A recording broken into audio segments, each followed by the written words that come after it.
afirmação de que holding familiar protege o patrimônio. Primeiro, por quê? Porque muitos empresários têm a sua empresa operacional, a sua holding operacional, né? Vamos fazer um pouco de conceito aqui também, já para iniciar. Holding familiar não é um tipo societário, é um objeto societário. Tá? Eu não registro uma holding familiar como tipo societário.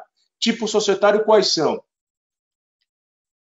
Limitada, sociedade anônima, unipessoal, sociedade simples, a EIRELI, são tipos societários. Holding familiar é um objeto societário dessas sociedades. Tá? Então, eu tenho uma holding operacional, que é aquela sociedade, nossa fábrica, nossa indústria, nosso escritório. E aí muitos empresários montam uma segunda sociedade, que é denominada holding familiar, holding patrimonial. Essa sociedade, por ter os mesmos sócios, basta somente um sócio, forma grupo econômico perante a Justiça do Trabalho e muitas vezes execuções fiscais. O que significa isso? É que se na minha fábrica, minha indústria, no meu negócio, eu tiver qualquer tipo de problema na esfera trabalhista, eventualmente essa reclamação trabalhista vai respingar onde? Na nossa holding patrimonial. Então, formação de grupo econômico por unicidade de sócio, independentemente da minha participação societária em ambas as sociedades. Então, depois de muita discussão com essa formação de grupo econômico, da Justiça do Trabalho formar grupo econômico, ao contrário do que diz a legislação da sociedade anônima, que a lei da sociedade anônima diz o seguinte, que eu formo grupo econômico quando eu tenho controlado e controladora, uma em cima da outra, em linha vertical.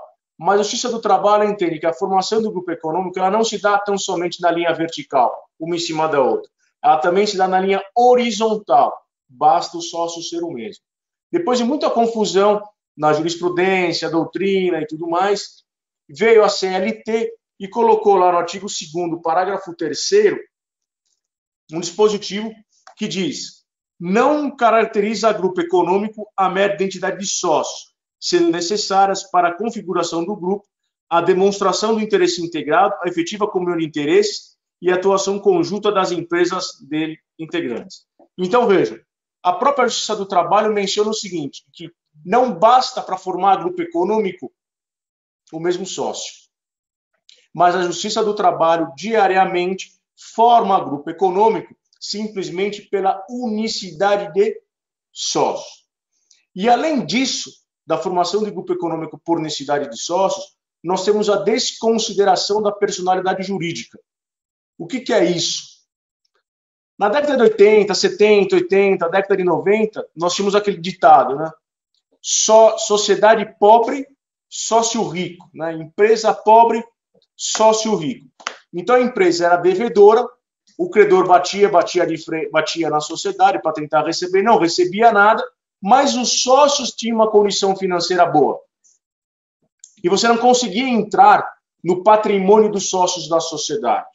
E aí veio na doutrina, na jurisprudência, hoje está positivada no Código Civil, no artigo 50, Código de Defesa do Consumidor, a desconsideração da personalidade jurídica.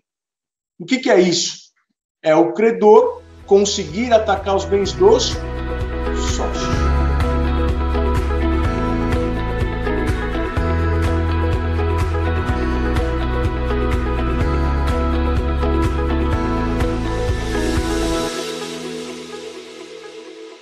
Olá, boa tarde. Meu nome é Marcos Carlos Parente e eu vou dar continuidade agora ao curso, nosso encontro de hoje, falando a respeito de holding patrimonial. Nessa primeira etapa, vocês tiveram a exposição com o Dr. Fernando Brandariz e agora nós estaremos juntos para discutirmos um pouco a respeito dos aspectos tributários, né? Os aspectos tributários que são uma das duas certezas que nós temos na vida. Uma, que um dia, a partir do primeiro sinal de vida, nós teremos o final dela, a morte, não é? E a segunda certeza é que, por todo o período, por mais breve que seja, de vida, nós teremos o quê? O pagamento de tributos. Mas veja, o pagamento de tributos não é tão maléfico assim como muitas vezes nós imaginamos.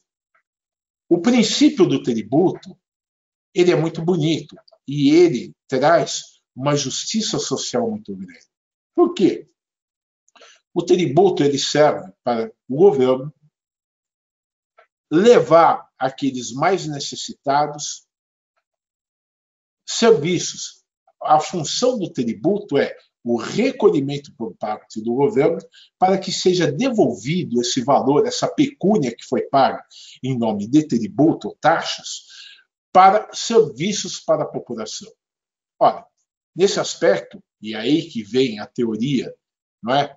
Que o que paga mais, ou que recebe, perdão, aquele que ofere maior renda, paga mais tributo para o quê? Para que o governo possa oferecer mais serviços àquele que ganha menos e não tem acesso tão imediato aos serviços. Quais serviços? Saúde, educação, transporte, segurança. E é aí que começa a ter o desvirtuamento da ideia do tributo e por isso que nós muitas vezes maldizemos o tributo. Porque na história do Brasil, vamos nos concentrar no Brasil, que é o que nos interessa, porque nós cá estamos. Na história do Brasil, desde a época do descobrimento, da colonização, o tributo raramente retornava para a população em termos de serviço. Ora, e isso trouxe um estigma pesado quando nós falamos essa palavra que nos causa arrepio, tributo. Mas vamos ver como que nós podemos, dentro da legislação e dentro da matéria que já foi apresentada pelo Dr. Fernando na primeira parte, o que nós podemos ter de vantagens dentro do ordenamento jurídico tributário nacional. Para tanto, vamos iniciar falando a respeito dos regimes de tributação. Ora, é importante mencionar que a holding patrimonial, constituída com os objetos sociais anteriormente descritos e explanados pelo Dr. Fernando, em regra, estará vedada a opção pelo regime tributário do Simples Nacional. Vale ressaltar o quê? Que a opção pelo regime do Simples na holding patrimonial só poderia ser uma empresa do Simples quando seu objeto social ser restrito à compra e venda de imóveis. Todavia, passa a não ser viável essa opção, pois a empresa com objeto social de compra e venda somente não poderia o quê? Oferir renda oriunda de locação. Ora, essa simples vedação do Simples Nacional, que tem no objeto social a atividade de locação de bens, encontra-se com SPEC legal na Lei Complementar 123/2006, especificamente no seu artigo 17, incisos 14 e 15. Bom, feita essa primeira consideração, é importante mencionar que a holding patrimonial poderá ser tributada pelo regime do lucro real, arbitrado ou lucro presumido.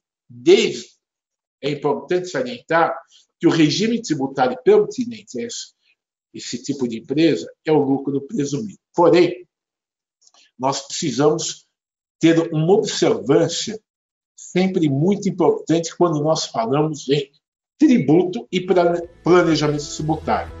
Qual que é o fator que nós sempre salientamos a respeito disso?